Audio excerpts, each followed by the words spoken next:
dan Bapak yang saya hormati, puji dan syukur kita sampaikan pada Allah Subhanahu wa Ta'ala. Tiada yang patut kita sampaikan kecuali puji dan syukur kepada Allah Subhanahu wa Ta'ala. Hari ini dari tadi, dari kemarin, dan memang sudah masuk masanya berkah Allah juga terus menerus turun kepada kita melalui hujan.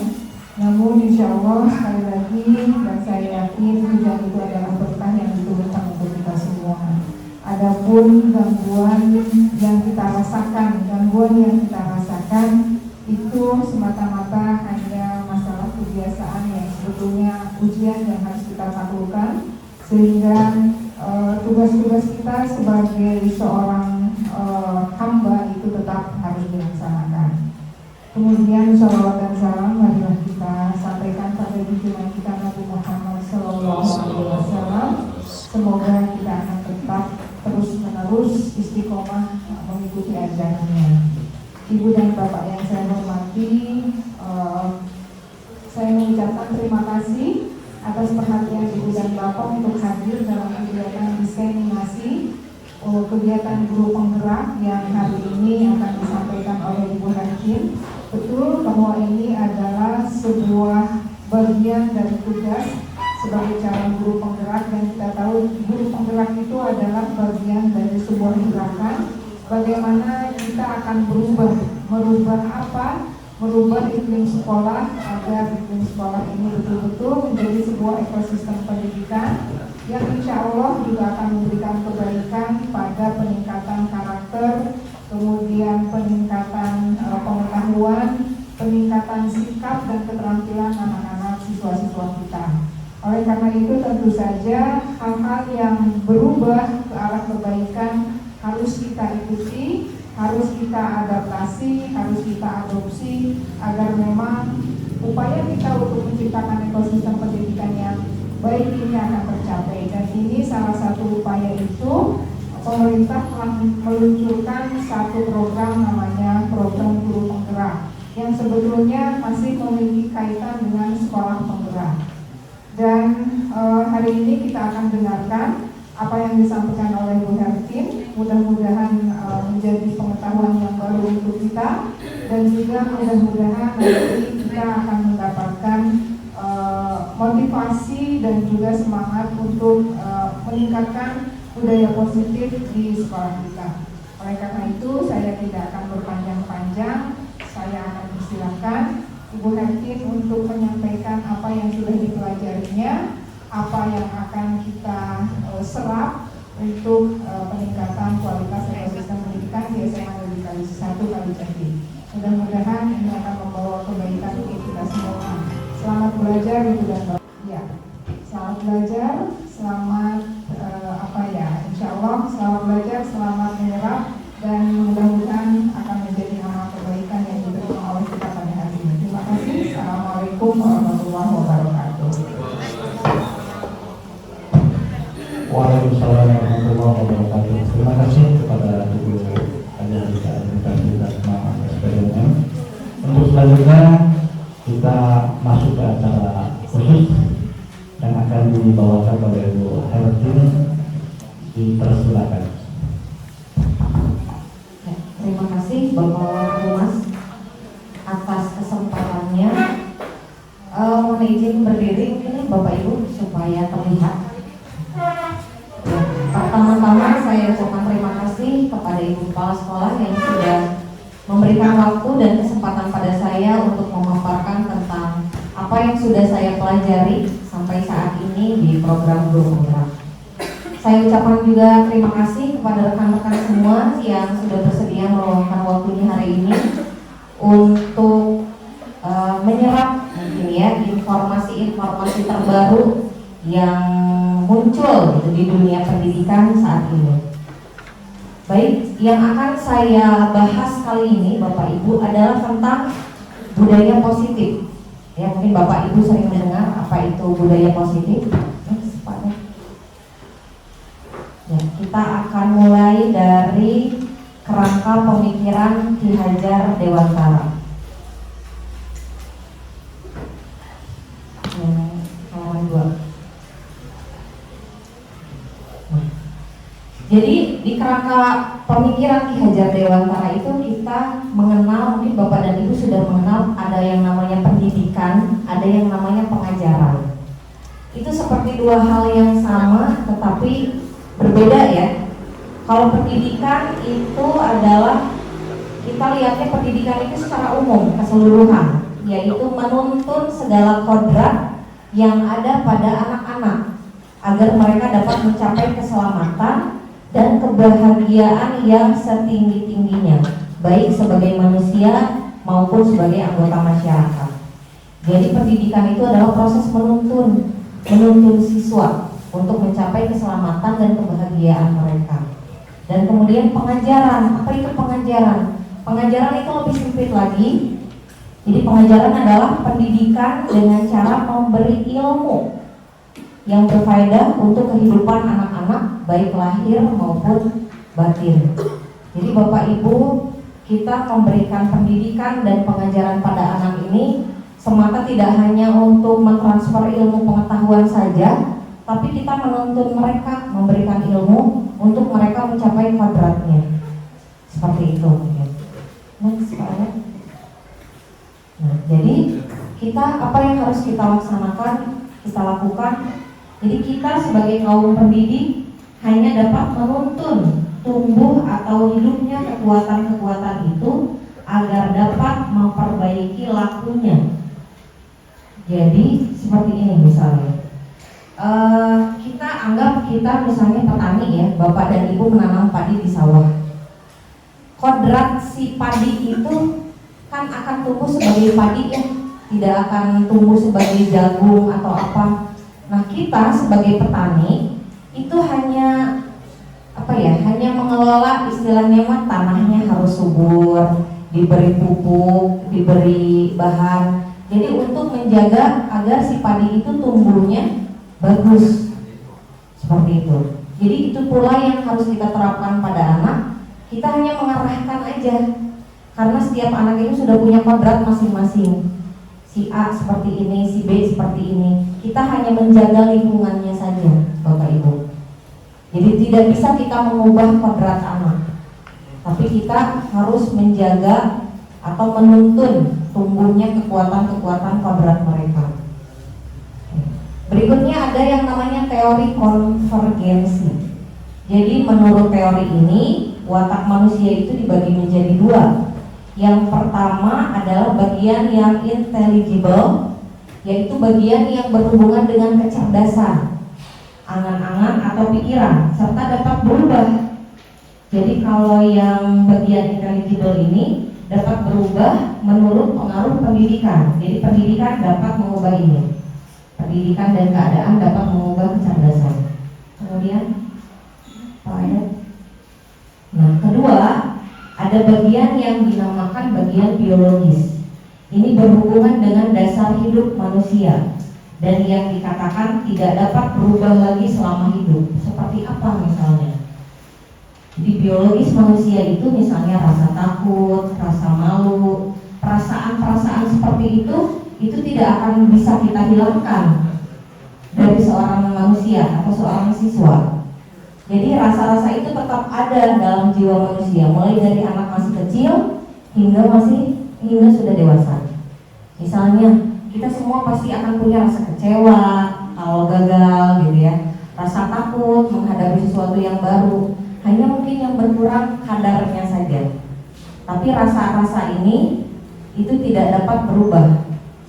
Jadi yang berubah tadi hanya yang intelligible tadi, yang berhubungan dengan keadaan dan pendidikan. Jadi itu bisa kita rubah pada anak. Oke. Kemudian ada lagi. Jadi ini yang filosofi KHD yang paling terkenal itu adalah dasar pendidikan anak berhubungan dengan kodrat alam dan kodrat zaman. Jadi Bapak Ibu, kita dalam mengajar, dalam mendidik siswa, jangan lupa bahwa ada yang namanya kodrat alam. Itu berkaitan dengan sifat dan bentuk lingkungan di mana anak berada.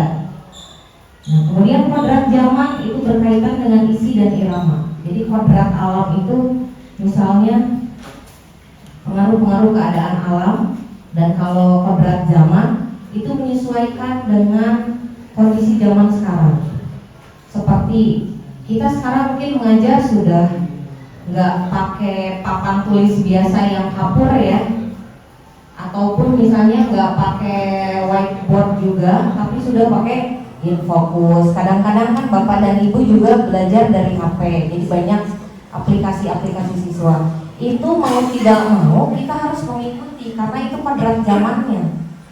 Kita walaupun hidup di zaman dulu, tapi anak kita, siswa kita itu hidup di zaman sekarang. Jadi kita harus mengikuti kodrat zaman anak saat ini. Jadi mau tidak mau, kodrat alam dan kodrat zaman ini harus kita pahami agar kita bisa bisa optimal dalam memberikan pengajaran pada siswa. Baik, Pak Adat, next. Tadi itu hanya selewat yang saya sampaikan mungkin pada Bapak Ibu. Jadi dasarnya dari pendidikan, pengajaran, kodrat anak. Kita masuk sekarang ke budaya positif di lingkungan sekolah. Jadi budaya positif ini akan meliputi ini banyak teori-teori Bapak Ibu. Ada yang namanya teori kontrol, kemudian disiplin, kemudian nilai-nilai kebajikan universal, teori motivasi, restitusi, ada segitiga restitusi, kemudian dihukum oleh penghargaan, keyakinan kelas, kebutuhan dasar manusia, dan 5 posisi kontrol. Mungkin Bapak dan Ibu, aduh banyak banget ya materinya. Enggak sebenarnya. Ini tentang apa yang kita lakukan sehari-hari Bapak Ibu dalam mengajar. Hanya saja saya sendiri pun banyak terkaget-kaget saat menerima materi-materi. Oh, ternyata pendidikan saat ini tuh diarahkan ke sini. Jadi kita memang harus mengikuti tren yang berkembang saat ini dengan kurikulum merdeka. Ya anak itu dituntut, yaitu Bapak Ibu kita tidak boleh menghukum apa ini nanti ada di sini. Jadi nanti kita akan banyak terkaget-kaget. Oh ternyata yang kita lakukan selama ini tuh masih pendidikan zaman kolonial. Jadi memang antara program guru penggerak, materi-materi di guru penggerak dan kurikulum merdeka itu benar-benar satu benang merah. Jadi yang di kurikulum merdeka itu dasarnya adalah teori-teori ini yang akan saya bahas. Baik Pak Adat, mulai dari teori kontrol. Ini saya ambil kesimpulan-kesimpulannya aja Bapak Ibu. Yang pertama tentang teori kontrol. Teori kontrol ini menjelaskan bahwa kita tidak bisa mengontrol orang lain. Hanya kita yang dapat mengontrol diri kita sendiri. Jadi Bapak dan Ibu kalau berpikiran kita dapat mengontrol tingkah laku siswa, itu salah. Kalau misalnya kita minta siswa, kamu jangan terlambat, anak itu mengikuti. Apakah itu berarti kita sudah sukses mengontrol mereka? Enggak, tapi anak itu berubah karena ada ya istilahnya kita memberikan sugesti ya pada anak harus begini, harus begini.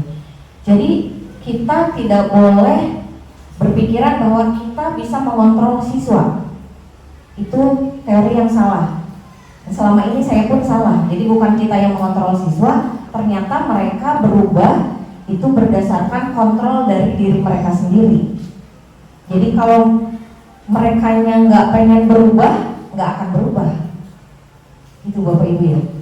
Itu dari teori pertama aja kita udah, gitu. Saya pun sama Bapak Ibu kaget pas, oh iya berarti bukan kita yang mengontrol ya. Jadi diri mereka sendiri yang mengontrol apa yang mereka perbuat.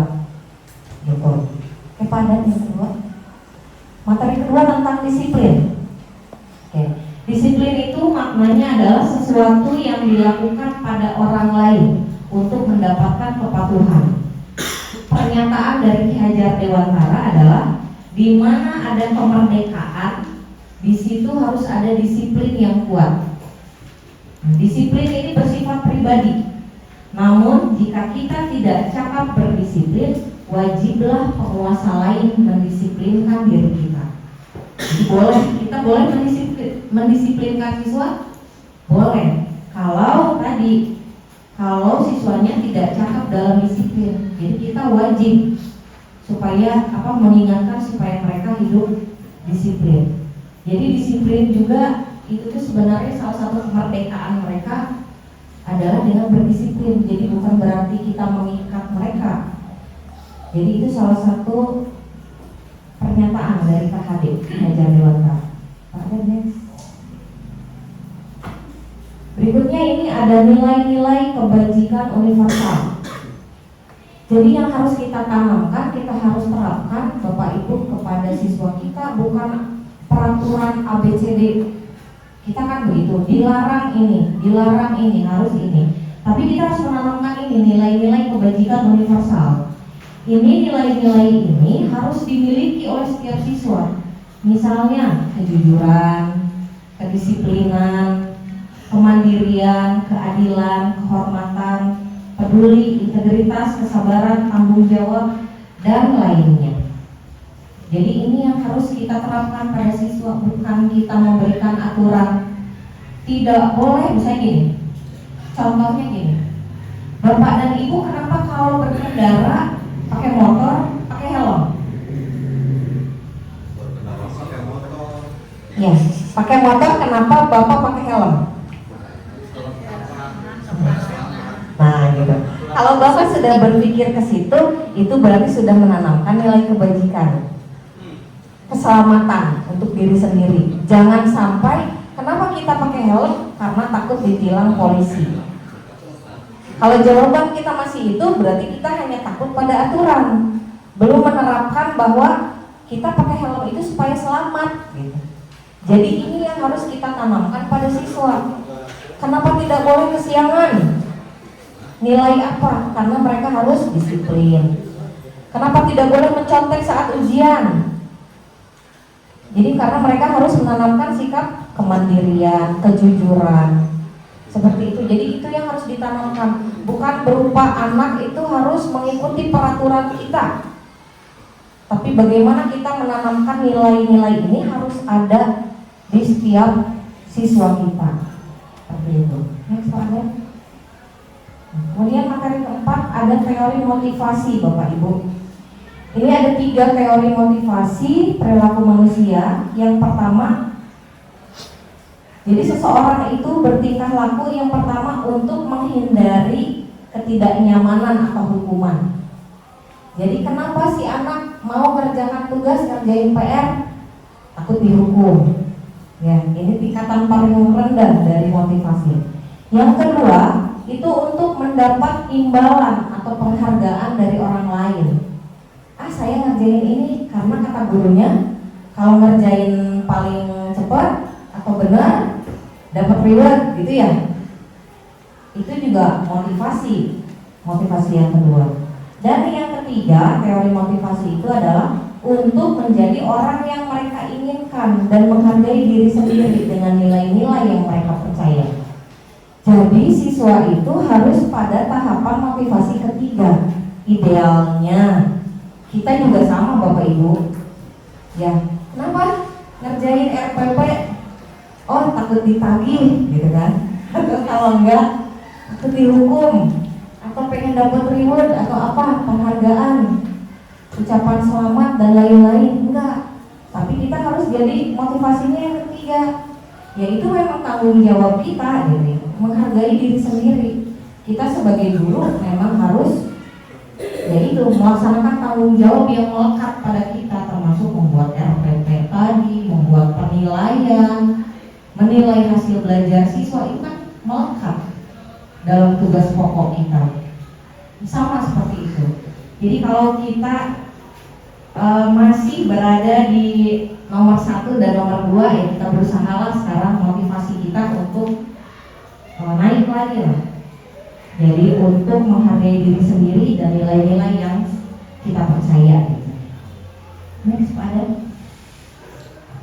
Kemudian ini ada yang namanya restitusi, Bapak Ibu, ada restitusi. Restitusi itu adalah proses menciptakan kondisi bagi murid untuk memperbaiki kesalahan mereka sehingga mereka bisa kembali pada kelompok mereka dengan karakter yang lebih kuat. Ini kita sering temukan ya Bapak Ibu, di kita banyak kasus misalnya ya, si anak yang bla bla bla bla bla. Jadi memang memang tidak boleh dihukum, tapi kita harus melakukan restitusi ini. Jadi si anak itu dibawa, dikasih dikasih pencerahan, dipandu untuk mendapatkan solusi sampai akhirnya mereka, oh iya saya nggak boleh terlambat, oh iya saya nggak boleh bolos, begitu. Ini kadang saya sendiri suka berdebat mungkin dengan Pak Didin gitu ya, ini harus menghukum anaknya, harus dihukum gitu kan Pak Didin ya. Ya awalnya juga saya kok begini ya, ternyata saya dapatkan ilmunya Bapak Ibu sekarang. Memang harusnya begini. Jadi si anak itu kita misalnya panggil khusus, dikasih istilahnya wawancara atau apa, kita diskusi lah sama anak sampai mereka akhirnya mendapat, oh iya Pak, iya memang saya. Jadi harus dari keyakinan sendiri, karena tadi nyambung ke teori kontrol, kita tidak bisa mengontrol diri orang lain, harus dia yang sadar sendiri. Nah setelah dia mendapatkan kesadaran itu, dia akan kembali lagi ke kelompoknya, ke teman-temannya dengan karakter yang lebih kuat. Oh saya pede, saya tidak disalahkan nih, saya tidak dijatuhkan oleh guru saya, mental saya tidak jatuh, tapi saya sadar. Itu Bapak Ibu. Jadi memang pola pikirnya baru. Ini tren pendidikan saat ini harus seperti ini. Jadi mungkin kita kalau misalnya istilahnya, oh kita nggak boleh menghukum, terus nggak boleh kasar, nggak boleh, iya gitu. Karena kita sekarang membawanya ke sini. Jadi kita menuntun anak supaya bahagia dan selamat gitu. Dan damai ya Pak. Oke, kemudian tadi untuk menerapkan restitusi itu ada 3 langkah Bapak Ibu, namanya segitiga restitusi. Langkahnya itu yang pertama menstabilkan identitas. Jadi gimana nantilah ada mungkin tahapan-tahapan gimana cara kita sampai anak mendapatkan keyakinannya sendiri. Oh iya Bu, iya saya nggak boleh bolos lagi, nggak akan bolos lagi. Ini sudah saya coba terapkan. Jadi ada contoh kasusnya juga. Nanti mungkin videonya bisa saya share di channel YouTube saya gitu ya. Nanti Bapak Ibu bisa lihat. Jadi dari mulai menstabilkan identitas dia gitu. Jadi kita nggak boleh langsung kamu salah apa Pak? Enggak. Jadi ditanya dulu. Jadi baik-baik loh. Kemudian validasi tindakan yang salah. Benar nggak yang kamu lakukan itu salah? Gitu. Sadar nggak? Oh sudah sadar, terus aja digiring sampai nanti mereka mendapat kesimpulan sendiri. Oh iya, saya nggak boleh begini lagi dan saya akan melakukan seperti ini gitu, untuk merubahnya. Ada next. Kemudian ini materi ke-7. Ini mungkin saya juga terkejut-kejut membacanya. Ternyata memberi penghargaan pada siswa itu termasuk sebuah hukuman. Termasuk saya sendiri, Bapak Ibu, saya suka ngasih reward ke anak-anak. Ayo yang mau maju nanti dapat ini, atau ayo yang nilainya bagus nanti dikasih ini. Ternyata itu tuh adalah hukuman. Nah, pendapat Alfikon yang menyatakan bahwa saat kita berulang kali menjanjikan hadiah kepada anak-anak agar berperilaku tanggung jawab atau untuk mempelajari sesuatu yang baru, maka kita sedang berasumsi mereka tidak dapat melakukannya atau mereka tidak akan memilih untuk melakukannya. Jadi kalau anak terus-terusan kita kasih reward, jadi mereka akhirnya motivasi untuk melakukan sesuatu ini tadi jadi motivasi yang kedua tadi. Mereka melakukan sesuatunya karena reward. Jadi bukan karena kesadaran lagi. Dikhawatirkan saat penghargaan itu dicabut, kita nggak ngasih penghargaan lagi, menurunlah akhirnya. Jadi akhirnya, udah males. Atau misalnya gini, kita pengen anak-anak aktif nih, makanya kita ngasih reward ABCD, ayo aktif. Tapi saat kita udah nggak ngasih reward, nanti anak-anak akan kembali lagi seperti semula karena tidak ada lagi hal yang mereka inginkan. Udah sekarang mah gak dikasih reward lagi, ya udah aja lah. males belajarnya. Seperti itu Bapak Ibu, dan itu pun saya kaget juga. Oh ternyata penghargaan itu yang menghukum juga. Kayak kita ngasih, ya jadi kita harus menghindari sih enggak ya, mungkin kadang-kadang suatu saat untuk memotivasi boleh, tapi tidak boleh terlalu sering Bapak Ibu. Jadi itu nantinya akan apa ya, mengganggu motivasi mereka. Jadi motivasinya yang tadinya belajar dengan semangat, sadar gitu, sekarang mah jadi pengen dapat hadiah. Jadi ya penghargaan juga dihukum. Jadi saya ya ini contohnya mungkin kita sendiri Bapak dan Ibu, kita juga tidak boleh ingin dapat penghargaan sebagai pegawai apa gitu ya. Karena ya itu nggak ada gunanya. Kalau menurut saya setelah membaca ini, kalau ternyata misalnya bulan ini si A yang ini itu juga akan menjadi hukuman untuk yang lain. Oh berarti saya mah jelek, jadi akan menurunkan motivasi yang lain. Itu di dalamnya itu yang saya pelajari banyak, ini hanya rangkuman aja. Jadi seperti itu. Ternyata yang saya lakukan, oh iya saya juga salah. Saya sering ngasih reward ke anak-anak. Yo yang mau ke depan, nih ibu punya apa? Pulpen atau apa? Saya suka seperti itu di kelas, dan sekarang saya mengurangi.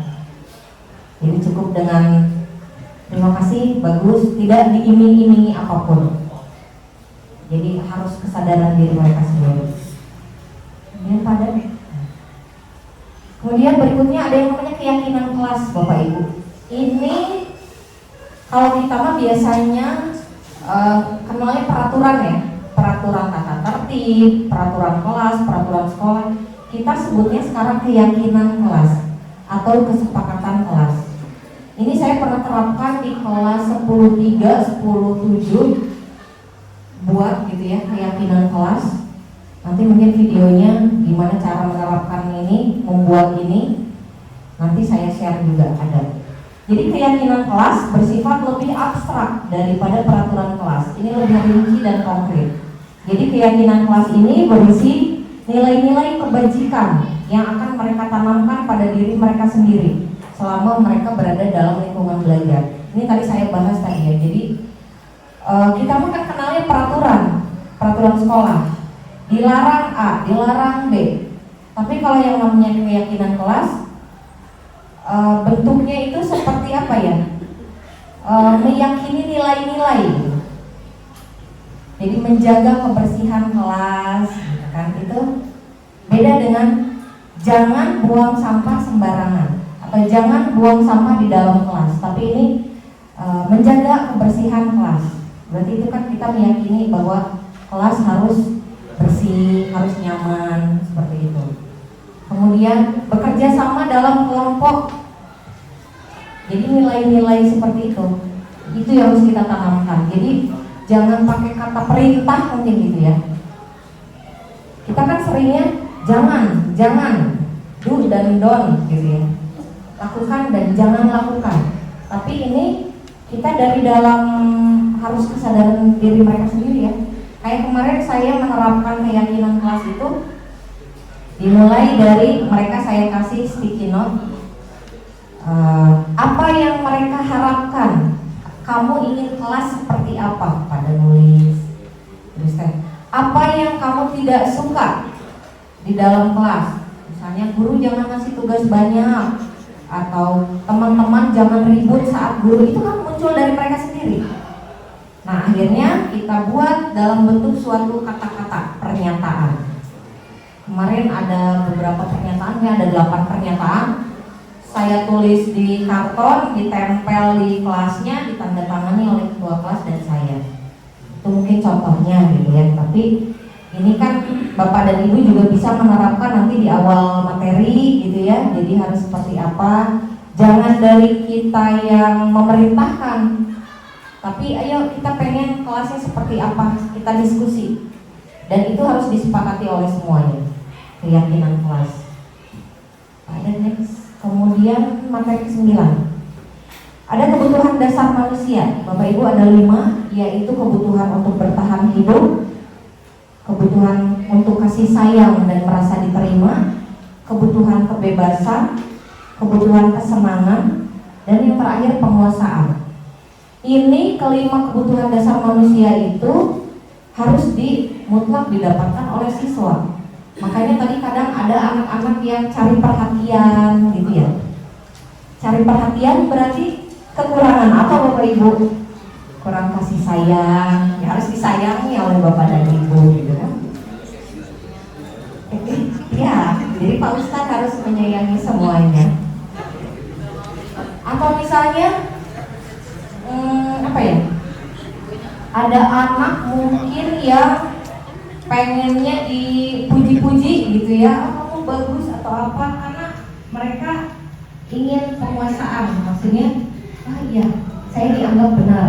Jadi setiap mereka melakukan sesuatu ini, sesuatu hal yang kecil sekalipun ya kita apresiasi lah. Oh bagus ya, walaupun mereka hanya cuman misalnya hanya bisa menjumlahkan 5 tambah 2 jadi 7, itu kan sepele. Tapi tidak ada salahnya kita mengapresiasi. Jadi nanti mereka akan merasa diterima. Seperti itu. Nah kemudian ingin bebas, siswa itu alamiah, ingin kebebasan, ingin kesenangan. Apakah kita harus membebaskan mereka dalam belajar? Enggak, supaya senang gitu. Enggak. Insya Allah Bapak Ibu, dengan kita sekarang melaksanakan pembelajaran berbasis proyek, itu juga kan, nah ini kan kebebasan mereka, terus kesenangan, terus penguasaan. Mereka menguasai apa? Karena Bapak dan Ibu kan di sini semua meminta anak melakukan satu proyek, dan hasilnya kan kita tidak menentukan harus seperti apa, tidak berbasis resep kan. Artinya sesuai dengan keinginan mereka, sesuai dengan kemampuan dan minat mereka. Itu juga sudah mencakup dari 5 kebutuhan dasar ini. Bapak Ibu, tinggal bagaimanalah kita meramu sedikit-sedikit supaya mereka benar-benar nyaman, benar-benar enak, dan belajarnya itu apa ya, tidak merasa dipaksa. Kadang mungkin untuk guru-guru eksak sama seperti saya juga, anaknya gimana ya, justru senang kalau kita nggak ada. Alhamdulillah kenapa toto ayah.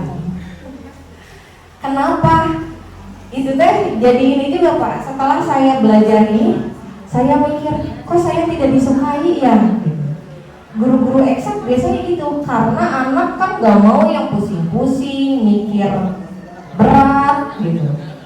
Jadi gimana caranya kita membuat anak nyaman di kelas, kitanya juga nyaman. Gimana nih cara kita meramuin supaya mereka belajarnya bahagia, tidak terpaksa. Gak enak juga ya kalau anaknya diem karena terpaksa, takut sama kita. Bukan karena diem benar-benar ingin memperhatikan kita, tapi karena takut dan bingung, namun ngerti. Tapi kita pengen anak diam itu karena memperhatikan kita, gitu, menyimak dengan baik. Ya bagusnya sih aktif kelasnya. Itu yang kita harapkan semuanya Bapak Ibu ya. Termasuk saya juga banyak introspeksi diri. Oh ternyata selama ini saya banyak salah juga. Kita masih zaman kolonial ngajarnya ya Bapak Ibu ya. Masih kita memberikan instruksi, anak menjalankan. Itu kita bilang masa kolonial. Jadi sekarang udah berubah trennya. Pada next. Dan materi ke-10 yang terakhir ini 5 posisi kontrol Bapak Ibu. Bapak dan Ibu sebagai guru di dalam kelas ini memiliki 5 posisi kontrol. Yang pertama sebagai penghukum, kedua pembuat merasa bersalah, ketiga sebagai teman, keempat sebagai pemantau, kelima sebagai manajer. Bapak dan Ibu tanpa disadari pasti pernah melakukan kelima ini. Yang pertama penghukum, misalnya seperti apa? Ada anak yang terlambat, kamu push up 10, dia ya membina OSIS dan kasih kesiswaan. Ini berarti kita bertindak sebagai penghukum. Oh iya. Jadi ininya mindsetnya gitu Pak, diganti. Nah, penghukum ini harus agak sering-sering dikurangi lah, jangan kita sering menghukum. Yang kedua, membuat merasa bersalah. Membuat merasa bersalah kayak misalnya gini. Kadang-kadang kita kalau masuk kelas, anak-anak pada nggak ngerjain tugas kita ya. Kalau nggak menghukum, kita paling gini, duh kamu nggak kasihan sama ibu, atau aduh kamu tega ya sama ibu, sama pelajaran ibu, kok nggak menganggap pelajaran ibu. Dia nggak? Ya saya juga begitu, bosan ibu. Sama. Itu berarti kita kan sebagai pembuat merasa bersalah. Kita ingin anaknya merasa bersalah. Oh iya nih saya salah ke guru saya. Itu posisi kita sebagai pembuat merasa bersalah. Kemudian sebagai teman, kalau sebagai teman justru ya gimana ya? Sebagai teman lah gimana? Kemudian sebagai pemantau itu lebih kita yang memberikan instruksi. Kalau yang paling ideal itu adalah kita sebagai manajer yang bisa mengelola. Jadi kalau anak melakukan kesalahan pun kita kita jangan langsung menghukum, tapi kita harus mengetahui mengapa mereka melakukan seperti itu dan kira-kira kamu harus kayak gimana. Misalnya anak terlambat mengerjakan tugas, kalau kita saklek langsung hukum aja, langsung gak diterima aja. Tapi apakah lebih baiknya kalau kita tanya, kenapa ini kamu gak ngerjain tugas, misalnya A, B, C, D, E, terus yang harus kamu lakukan gimana? Atau terus aja ditanya gitu, kamu pengen dapat nilai gak? Terus kamu kalau pengen dapat nilai berarti harus apa? Mudah-mudahan dengan seperti itu akan muncul kesadaran dari siswa-siswa kita Bapak Ibu. Jadi bukan hanya yang kamu gak ngerjain tugas, misalnya ngerjain ini jadi ini 2 kali lipat, dikumpulkan besok, biasanya kita kan begitu dari kita. Ini coba kita sedikit-sedikit deh. Jadi gimana nih gitu, dibawa berdiskusi. Jadi anak itu harus dibawa berdiskusi sekarang. Bukan zamannya lagi kita memberikan instruksi A, B, C, D, karena udah gak sesuai dengan zamannya Bapak Ibu. Zamannya sekarang sudah berubah.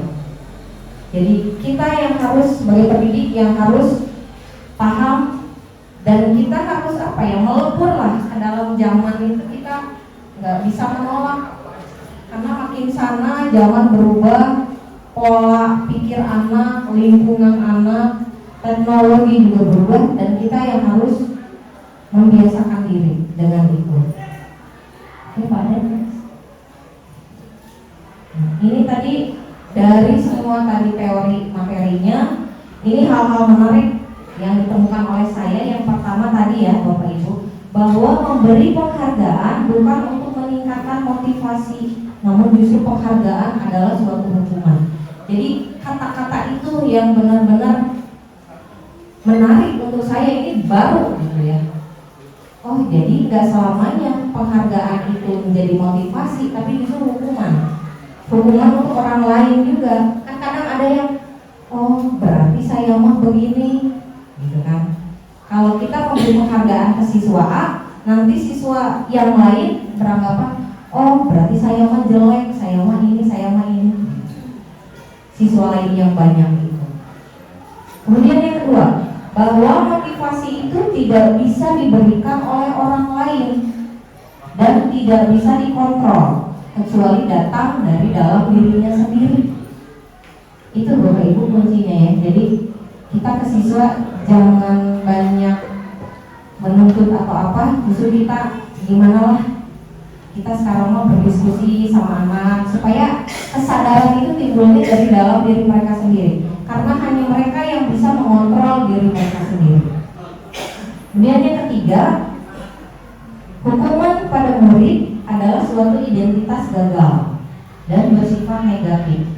Jadi kalau kita kasih hukuman pada murid, misalnya orang seksual ya menghukum murid, Bapak berhasil atau gagal?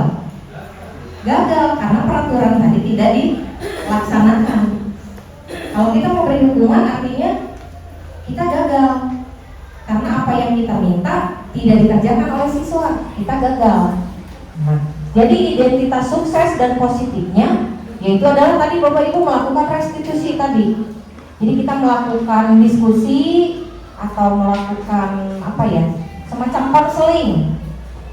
Jadi bukan hanya guru BK saja yang bertugas mengkonseling Bapak Ibu. Kita sebagai guru mapel di pelajaran masing-masing juga harus bisa menyelesaikan masalah-masalah siswa yang ada di kelas kita. Jangan sedikit-sedikit ini anak males nggak pernah ngerjain PR atau bolos wae, kirim ke BK. Jadi kita sebagai guru di pelajaran kita adalah harus bisa mengatasinya sendiri gitu. Jadi kita konseling, jadi semuanya guru itu harus bisa mengkonseling, yaitu diajak diskusi, oh kamu kenapa, apa masalahnya.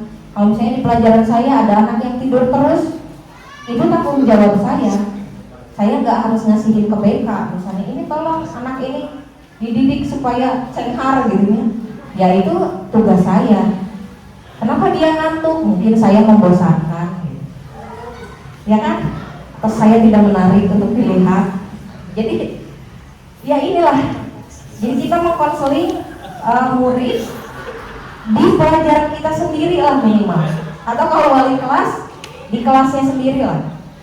Kalau kira-kira nanti sudah berat, udah berkali-kali melakukan restitusi tadi tidak bisa ini, barulah minta nanti ke BK, karena BK punya ilmunya. Ya, jadi guru-guru BK di sini yang punya ilmu konseling. Jadi kita harus belajar Bapak Ibu ke guru BK juga agar bisa mengkonseling anak. Jadi nggak harus setiap ada masalah lempar BK, harus bisa mengatasi masalah di kelas masing-masing lah, atau kalau nggak pas pelajaran masing-masing mah diatasi aja dulu sendiri dengan itu restitusi tadi. Oke. Jadi ada perubahan paradigma tadi ya Bapak Ibu dalam menciptakan budaya positif. Paradigma lama itu bahwa hukuman dapat mendisiplinkan, itu kita harus rubah paradigmanya. Jadi disiplin harus datang dari dalam diri murid itu sendiri, dan itu dilakukan melalui restitusi. Jadi bukan mendisiplinkan itu bukan dengan hukuman gitu ya, untuk kesiswaan dan para pembina ini. Dan ibu mungkin kita kadang-kadang suka ini ya, awal-awal sama ibu kan siswa dilarang ya, nggak boleh begitu. Kita juga kadang agak gimana kan ya Pak Toto, aduh kalau gitu nanti anak nggak disiplin kalau nggak dihukum. Nah saya udah belajar ini Pak, dan saya ingin nge-share ke teman-teman semua gitu, supaya kita satu ini ternyata yang dilakukan oleh ibu itu betul, nggak boleh memang.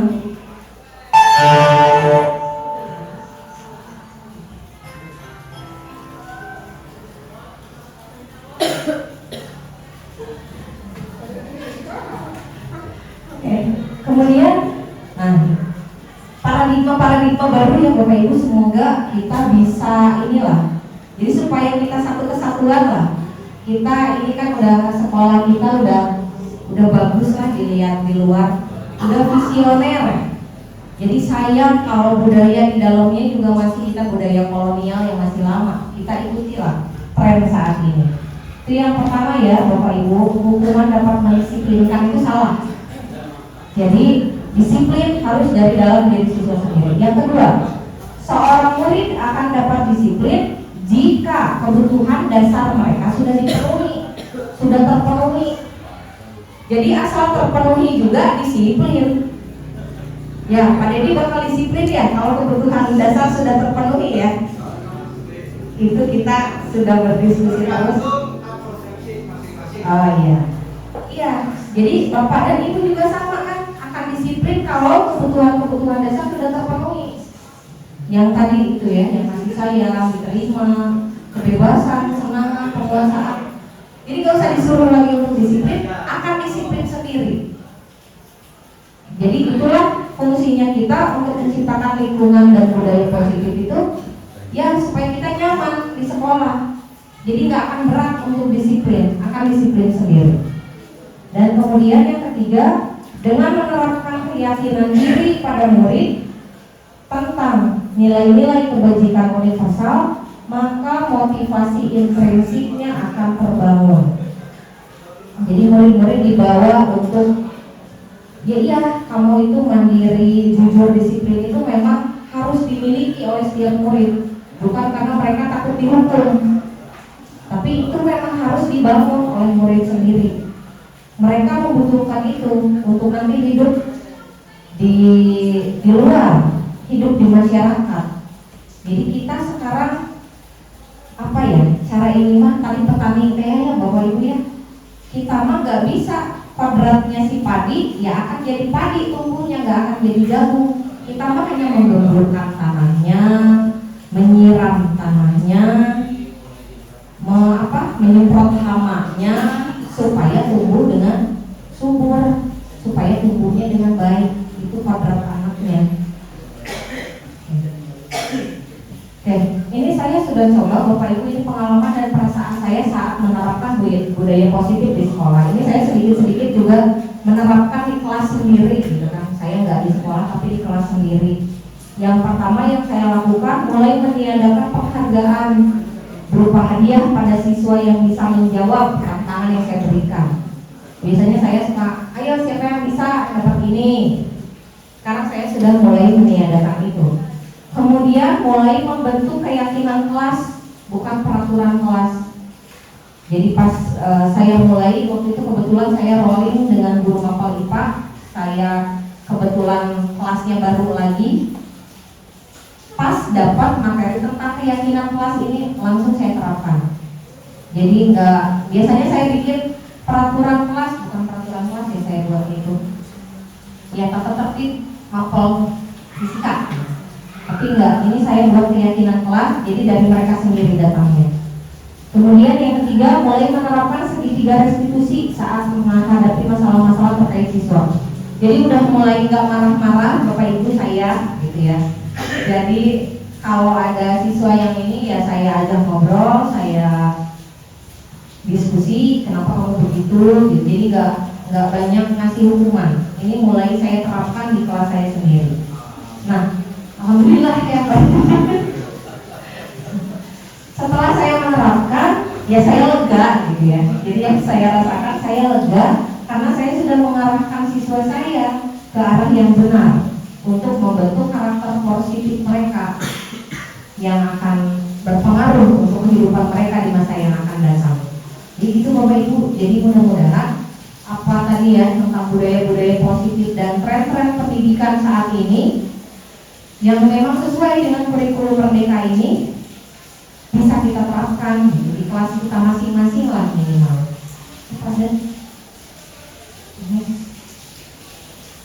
Jadi tadi dalam penerapan budaya positif, hal-hal yang sudah baik adalah siswa sudah mulai terbiasa bertindak dengan meyakini nilai-nilai yang sudah disepakati. Jadi kalau misalnya ada anak yang ribut, temannya sendiri yang menegur, nggak saya lagi yang menegur. Kemudian yang masih perlu diperbaiki diantaranya masih perlu ditingkatkan disiplin siswa secara keseluruhan. Jadi karena masih ada aja sih 1-2 anak ya Bapak Ibu, kita tidak bisa mengharapkan 100% siswa langsung baik seperti saat itu juga nggak bisa. Itu butuh proses. Dan selama proses itu yang harus kita lakukan ya bersabar Bapak Ibu. Jadi kuncinya sabar gitu. Insya Allah kalau niat kita baik, kita kan niatnya baik nih, ingin membentuk karakter positif mereka. Ya, jadi kita niat kita aja, kita ingin mendidik mereka, menuntun mereka, jadi supaya selamat, gitu, menjadi manusia yang selamat. Jangan terjerumus ke hal-hal negatif. Ada satu pernyataan lagi yang ini mungkin saya salah kaprah juga Bapak Ibu ya dari awal.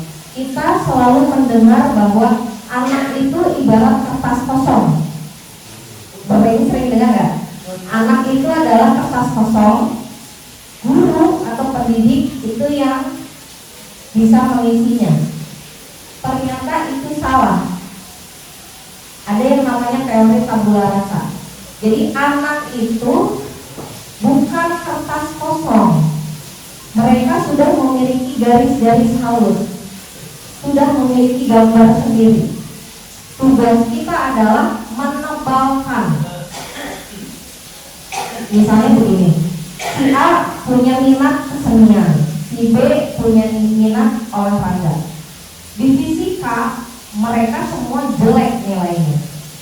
Kita tidak boleh memaksakan, kamu teh fisikanya kudu 100, kudu 90, nggak bisa. Kita harus mengenali potensi mereka. Oh ternyata dia mah ininya di kesenian. Kita tebalkan di kesenian itu masih sama-sama nih. Mereka cuma menyukai aja. Kita arahkan jadi supaya tebal. Oh si A ahli kesenian, si B ahli olahraga. Kalau dulu, zaman dulu kita bilang anak yang pintar itu berarti anak yang pintar matematika, kan gitu ya. Toh mau pintar matematika berarti pintar KB. Tapi sekarang nggak begitu Pak. Kadang yang pintar matematika pelajaran lain nggak ini. Jadi tidak hanya dilihat kognitifnya itu dari hitung-hitungan numerasi gitu ya. Jadi kecakapan siswa itu kan banyak. Begitu Bapak Ibu. Jadi kita nggak boleh mikirnya, oh siswa mah kertas kosong cuma orang weh, mau diarahin A, mau diarahin B. Bapak dan Ibu salah. Mereka masing-masing udah punya garis, udah punya gambar masing-masing. Kita tinggal menebalkan saja. Oh ini harus gimana? Yaitu dengan pembelajaran sekarang kita PJBL itu juga menuntut kreativitas mereka. Makanya ada yang namanya kalau kita kelas 10, Bapak Ibu yang mengajar kelas 10, Pak Ada juga ya, bikin modul ajar, itu kan ada modul ajar berdiferensiasi ya. Pak Yusuf ajar kelas 10 kan. Jadi ada yang namanya RPP-nya itu modul ajarnya berdiferensiasi. Apakah beda dengan RPP biasa? Ya sama aja. Cuma harus lebih variatif. Artinya ada diferensiasi kontennya, diferensiasi proses, dan diferensiasi produk. Kita sekarang kan sudah proyek ya Bapak Ibu. Produk yang dihasilkan kita mintanya dalam bentuknya kadang sama ya, bentuknya barang 3 dimensi misalnya. Itu sebenarnya kita bisa membebaskan siswa sesuai dengan minatnya. Boleh produknya mau dia bikinnya videonya, atau misalnya dia hanya saya pernah ngegambar dibikin poster. Kalau memang anaknya suka rangkai-merangkai, ya barulah bikin kayak bentuk 3 dimensi gitu kan barang. Itu sudah diferensiasi Bapak Ibu, sudah mengakomodir kebutuhan dan minat siswa dan kemampuan siswa, karena kemampuan siswa beragam. Jadi kita pun harus punya kriteria penilaiannya beda. Untuk yang video akan beda dengan yang membuat alat, kriterianya seperti apa. Itu Bapak Ibu. Jadi memang kurikulum Merdeka saat ini mengacunya ini pada filosofi KHD Ki-Hajar Dewantara. Jadi ini yang sedang digaung-gaungkan. Jadi kalau Bapak dan Ibu sudah paham ini, nggak akan bertanya lagi kenapa di kurikulum Merdeka anak harus begini, anak harus begini. Dan itu pun saya dengan rekan-rekan CGP banyak berdiskusi juga. Oh iya mah aku budak teh merdeka, we ngeunah we. Kadang-kadang begitu. Terus aku mau diajar, we sama mereka teh main-main, we. Enggak begitu juga Bapak Ibu. Tapi bagaimana caranya kita bisa memasukkan materi kita, konsep kita, pelajaran kita dengan cara-cara yang menyenangkan gitu. Kalau kita mah istilahnya mah masih biasa aja ya, nulis di papan tulis, menerangkan kan masih begitu. Termasuk saya juga, karena eksak memang harus identik dengan rumus, jadi nggak bisa menghilangkan sama sekali menulis, mengerjakan ini. Tapi mungkin bisa diminimalisir atau bisa kita cari gimana caranya nih supaya anak teh bahagia lah gitu belajar teh di kelas teh gitu. Jadi pas kita datang teh mereka teh tersenyum bahagia gitu. Disambut ya, kita datang teh, aduh iya mau pasti ulangan. Aduh iya udah ya. Kadang gak enak juga sih ya. tidak diinginkan gitu. Jadi gimana caranya kita datang atau kita nggak datang teh anak-anak nyari, Pak sekarang pelajaran Pak Ber, karena bahagia kan senam wae gitu ya. Kalau senam kan bahagia, iyalah happy kan, bergerak. Beda dengan guru-guru eksak, terus terang. Guru-guru eksak mah berat. Pak Irfan tinggal nanti mendongeng gitu ya. Gitu loh.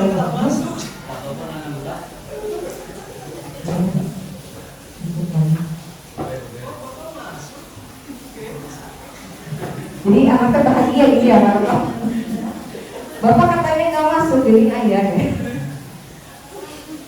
Karena itu teh sakit ya.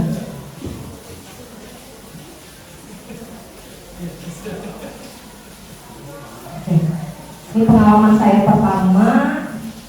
Jadi dari segi tadi posisi kita sebagai guru, saya biasanya bertindak sebagai posisi pemberi rasa bersalah. Ya saya juga, kamu begitu ya kok pelajaran itu kayak gitu, saya sering begitu. Nah, jadi sekarang saya juga mencoba bertindak sebagai manajer dan sebagai teman. Hasilnya udah ada hasilnya juga Bapak Ibu. Siswa menjadi lebih paham dan menyadari akan kesalahannya serta mampu mencari solusi sendiri. Jadi gak usah kita yang membuat merasa bersalah. Jadi kita ya tadi dengan restitusi tadi, jadi mereka nanti sadar sendiri, oh iya yang saya lakukan itu salah, saya nggak ngerjain tugas itu salah. Kemudian pengalaman berikutnya,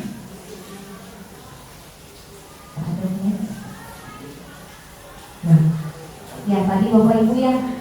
Jadi sebelum saya tahu tentang segitiga restitusi ini, jika menghadapi permasalahan siswa, saya cenderung menghakimi serta menyuruh siswa tersebut melakukan hal-hal yang saya perintahkan. Kamu jangan begini lagi, kamu jangan begini. Setelah mempelajari ini, saya mencoba untuk yang merubah tadi. Jadi kita pakai prinsip restitusi itu tadi, Bapak Ibu. Jadi menganalisis ini sampai mereka menyadari keyakinannya sendiri. Selesai Bapak Ibu, materi-materinya panjang ya. Ya mudah-mudahan Bapak dan Ibu tercerahkan gitu ya.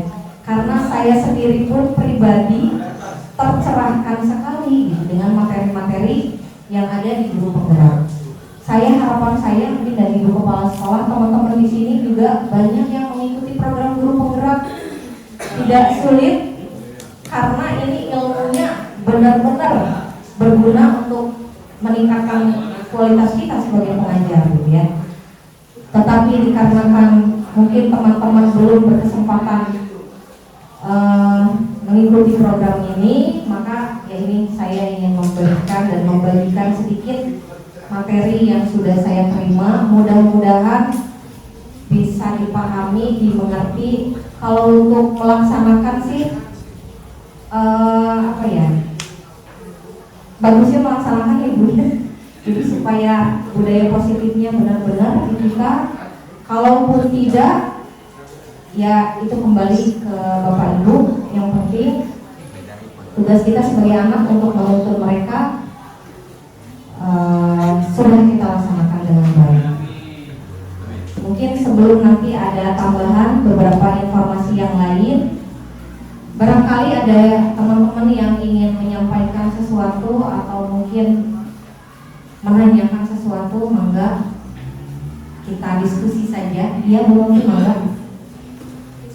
Assalamualaikum warahmatullahi wabarakatuh. Teori ini memang saya tapi ternyata alhamdulillah sedikit ya. Sedikit. Gimana? Ya skill aku.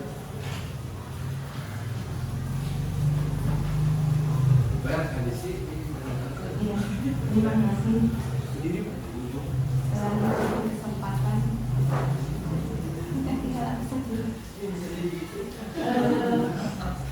Meskipun saya belum tahu teori tentang ini yang barusan disampaikan, saya juga jadi akhirnya sedikit kaget.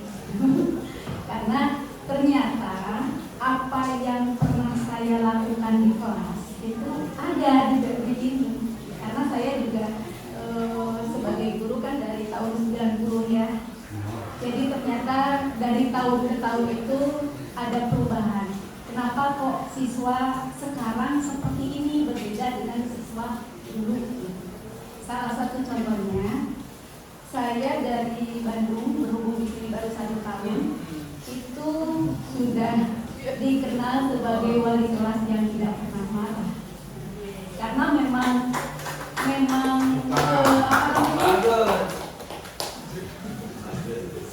setiap masalah itu tidak bisa selalu diselesaikan dengan marah.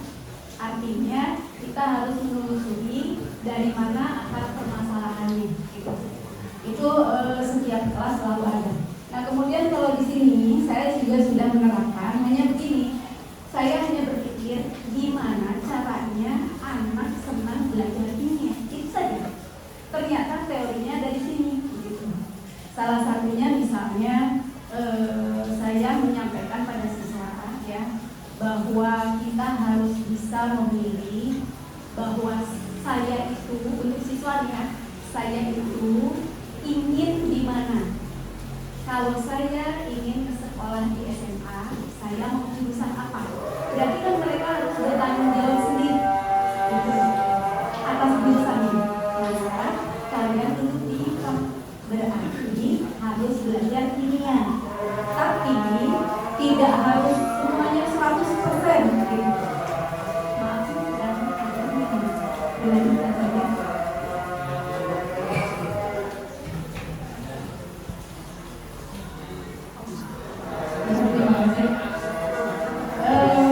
Misalnya begini, untuk pelajaran kimia ya, berhubung anak sudah lulus di IPA, berarti kan harus belajar kimia.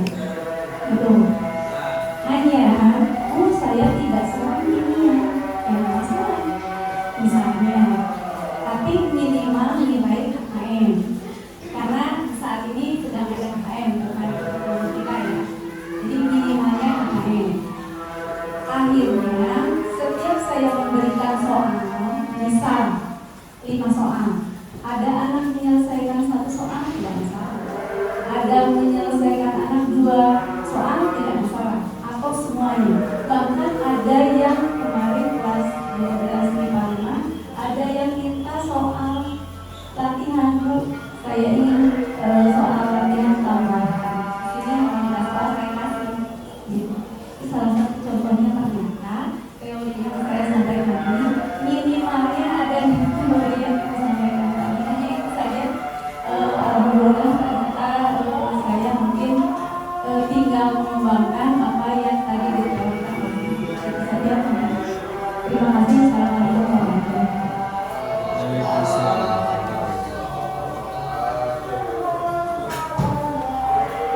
Belajar A terus ini sampai ada teori-teori baru termasuk yang disampaikan oleh pemateri tadi. Menurut pendapat saya,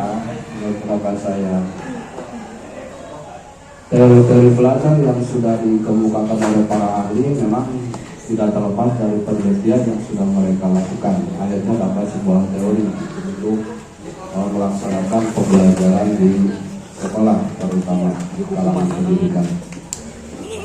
Hanya saya terhadap teori-teori yang ada, sebetulnya betul kata Bu Novi tadi, tanpa disadari sudah ada yang pernah kita lakukan, namun namanya tidak tahu, itu baru terungkap.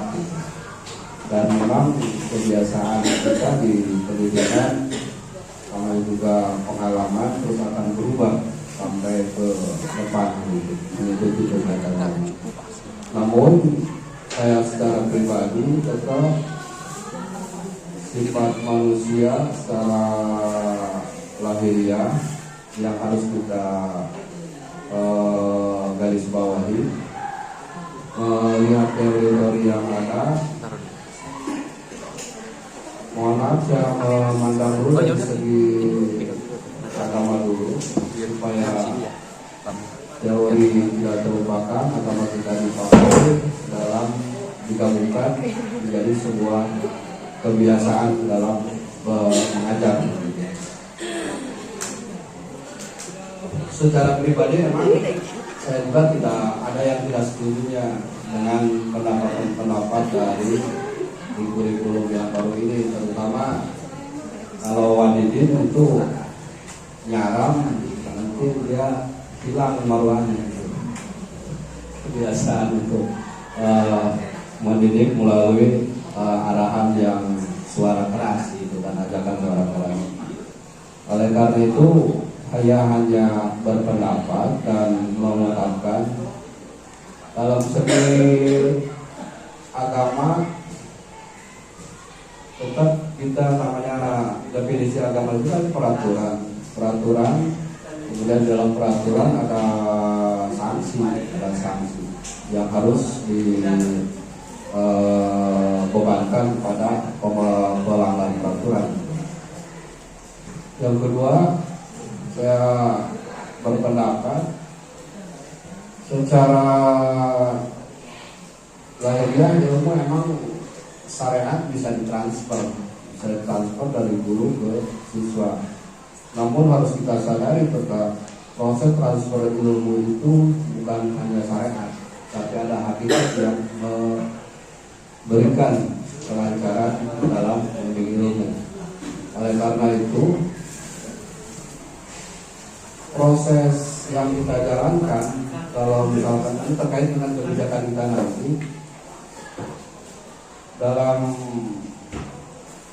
keseharian yang kita utamakan tetap ada kaidah di usul fikih al-adabu qaul ilmi. Adab itu kelakuan perbuatan lebih tinggi tingkatnya daripada ilmu.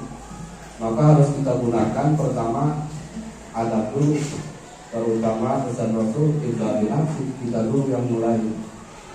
Insya Allah dengan metode ini, teori itu tadi sudah tercover semua gitu. Jadi tetap adab dulu, kelakuan kita dulu, baru anak-anak akan mengikuti. Artinya saya garis bawahi tadi, ilmu secara syariat memang bisa ditransfer dari guru, tapi tetap pandangan ilmu itu tetap dari milik Allah, dan bisa hanya dengan izin Allah ilmu akan bisa berpindah dari guru ke siswa. Makanya tetap mohon nanti kebijakan yang kita itu, menurut saya sanksi-sanksi atau menyerang, menegur bahasa Indonesia nyarek tidak menurut saya tidak boleh dihilangkan, karena tetap sifat manusia harus saling mengingatkan, terutama kepada siswa, karena harus kita tetap berada di jalur itu. Dan teori-teori yang sudah disepakati atau dijalankan, menurut saya kiblat kita, saya sendiri kiblatnya adalah kiblat para ulama. Para di pesantren nyaram dan sanksi sudah biasa, tapi efeknya lihat di pesantren dengan sekolah jauh berbeda. Pesantren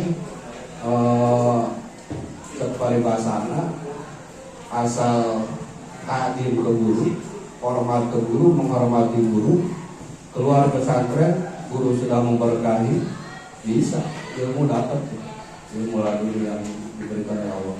Oleh karena itu saya tetap berpegang ke depan, kalau misalnya ada kebijakan jangan dihilangkan atau nyarang gitu. Artinya kita tetap orang kita sebagai pemilik pengarah harus dilaksanakan gitu.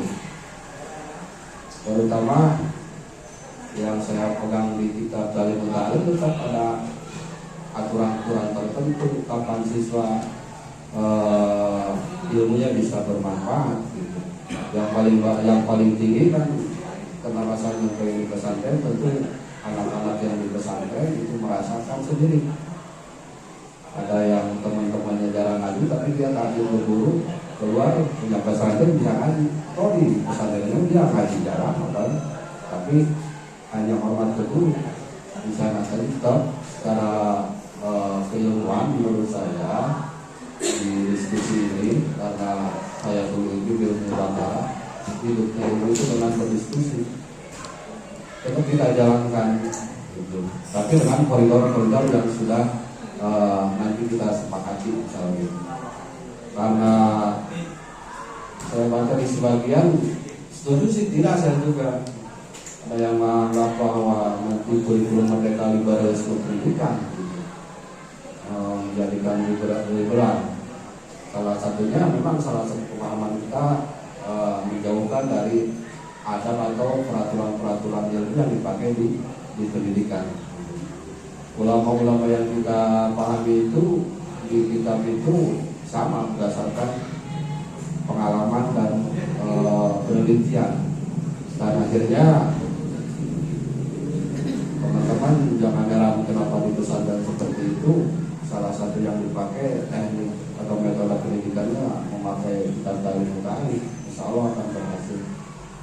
Nah, menyikapi hal ini, mari kita sama-sama untuk memajukan pendidikan ini, kurikulum merdeka dengan batasan-batasan yang sudah diberikan tadi di teori-teori pembelajaran yang diberikan, kita jalankan, tapi tetap ilmu agama jangan ditinggalkan.